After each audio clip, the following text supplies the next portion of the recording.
ये वीडियो होने वाली है सद्गुरु बाबा के ऊपर, जिनको हम लोग कूल बाबा के नाम से भी जानते हैं। कौन है ये? कहाँ से आए? आज की डेट में क्या है? इस बारे में हम लोग इनको डिटेल में आज समझेंगे। ज़्यादातर आपने इनको डांस करते हुए, महाशिवरात्रि के प्रोग्राम ऑर्गेनाइज करते हुए या बड़े-बड़े पब्लिक फिगर के साथ देखा होगा। आजकल इनकी बाइक चलाने की वीडियो भी काफ़ी चल रही है। प्लस इनकी जो फ्रेंडशिप बॉन्ड है बाबा रामदेव के साथ, उसको भी आपने काफ़ी देखा होगा। तो कौन थे ये? आज इनको हम लोग डिटेल में समझेंगे। ऐसा कहा जाता है कि कर्नाटक के मैसूर स्टेट में इनका जन्म हुआ था।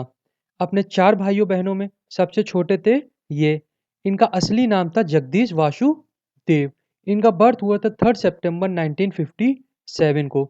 इनके फादर एक ऑप्थेल्मोलॉजिस्ट थे मैसूर रेलवे हॉस्पिटल में, और वहीं इनकी जो मदर थी वो एक होममेकर थी। कहा जाता है हर बच्चों की तरह ये भी अर्ली लाइफ में अपने काफ़ी जॉलीफुल नेचर था इनका। खेल-कूद में इनका ज़्यादा ध्यान रहता था और पढ़ाई में उतना इंटरेस्ट इनका नहीं था। हालाँकि मैसूर डेमोन्स्ट्रेशन स्कूल से अपनी इन्होंने 12th पास करने के बाद सीधा मैसूर यूनिवर्सिटी में एडमिशन लिया। उसके बाद वहाँ इन्होंने बीए इन इंग्लिश लिटरेचर पूरा किया। जब इनका BA in English literature complete हो गया, इनको डिग्री मिल गई, फिर इन्होंने सोचा कि अब हम नौकरी ना करके कोई ना कोई बिज़नेस करेंगे। और इनिशियल स्टेज में जो इनको सबसे ज़्यादा अच्छा लगा वो था पोल्ट्री फार्म। इन्होंने अपने पोल्ट्री फार्म को खोला, उसकी देख-रेख की और धीरे-धीरे उसको ग्रो करने लगे। हालाँकि इसी टाइम इनकी शादी हो गई विजय कुमारी नाम की एक कन्या से। इनकी शादी हुई थी 1984 में। इसकी शादी के बाद इनको एक बेटी हुई जिसका नाम इन दोनों ने रखा राधे। हालाँकि ये लव बॉन्ड ज़्यादा दिन तक नहीं चल पाया और 1997 23 जनवरी को विजय कुमारी इनको छोड़कर चली गईं। मतलब कि इनकी मृत्यु हो गई। उसके बाद इन्होंने अपने पोल्ट्री फार्म को ध्यान देना चालू किया।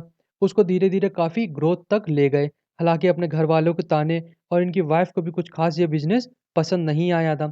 सबके ताने सुन-सुन के इन्होंने फाइनली डिसाइड किया कि इस पोल्ट्री फार्म को ये बंद कर देंगे, और इससे जो भी इनको प्रॉफ़िट हुआ उससे इन्होंने एक कंस्ट्रक्शन कंपनी खोली। क्योंकि ये खुद एक इंजीनियर नहीं थे, इसलिए इन्होंने अपने फ्रेंड्स का इसमें साथ लिया और उस कंस्ट्रक्शन कंपनी का नाम रखा बिल डेट्स। अपनी सूझबूझ, लगन और अपने दोस्तों के साथ की वजह से इन्होंने इस कंपनी को भी काफ़ी ऊँचाइयों तक पहुँचा दिया। हालाँकि कहा जाता है कि 25 साल की उम्र में कुछ स्पिरिचुअल एक्सपीरियंसेस की वजह से इन्होंने सोचा कि अब हम इस बिज़नेस को कैरी फॉरवर्ड नहीं करेंगे, और इन्होंने इस बिज़नेस को सेल करके इधर-उधर घूमना चालू कर दिया और ये लोगों को योगा प्लस जो कुछ-कुछ ग्रंथ थे उसके ज्ञान देने लगे थे। और यहीं से चालू हुआ था जगदीश वासुदेव का सद्गुरु बनने का कन्वर्जन। कुछ समय तक इन्होंने योगा सिखाया, उसके बाद इन्होंने सोचा कि अब क्यों ना एक आश्रम टाइप का खोला जाए, और इसी की वजह से इन्होंने शुरुआत में 800 वर्ग ज़मीन खरीदी 1992 में कोयंबटूर में, जिसका नाम इन्होंने रखा ईशा फाउंडेशन।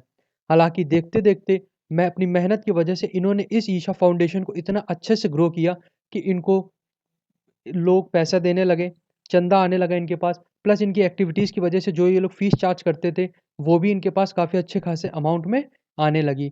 और जो एक 400 वर्गज में इनका एक छोटा-सा आश्रम था, वो आज की डेट में 1200 एकड़ में फैल चुका है, और इसका आज की डेट में नाम है ईशा फाउंडेशन। ईशा फाउंडेशन की एक और ख़ास चीज़ है, वो आप सबको जानना बहुत ज़रूरी है, वो है आदि शिव स्टैचू, जिसको ज़्यादातर आप लोगों ने फ़िल्म्स में, मूवीज़ में या इधर-उधर रील्स में देखा होगा। इस स्टैचू की ख़ासियत क्या है, इसको समझते हैं। कहा जाता है इस स्टैचू की जो हाइट है वो लगभग 112 फीट है।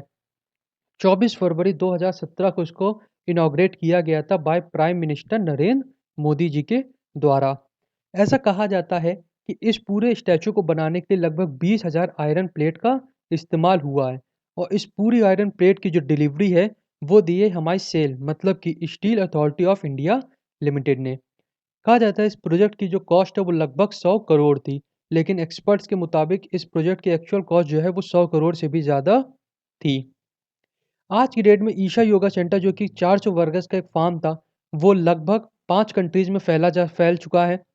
इसके 300 सेंटर पूरे वर्ल्ड में फैल चुके हैं, प्लस 17 मिलियंस वॉलंटियर इसमें कहीं न कहीं एक डायरेक्ट या इनडायरेक्ट तौर पर जुड़े हुए हैं। सद्गुरु ने इनिशियल स्टेज में कभी भी नहीं सोचा था कि वो एक बिज़नेसमैन से सीधा बाबा बन जाएँगे। सद्गुरु ने अपनी लाइफ़ की शुरुआत की थी मैसूर स्टेट से, लेकिन फिर ये पूरे भारत में फैलते गए, और जो इनका मेन था वो था तमिलनाडु कोयंबटूर में। हालाँकि कहा जाता है हर सक्सेसफुल आदमी के पीछे कोई न कोई बुरी चीज़ें भी होती हैं। इसी तरह सद्गुरु के ऊपर भी कई सारे आरोप लगे थे। सबसे पहले लगा था इनकी वाइफ़ जिनका नाम था विजय कुमारी।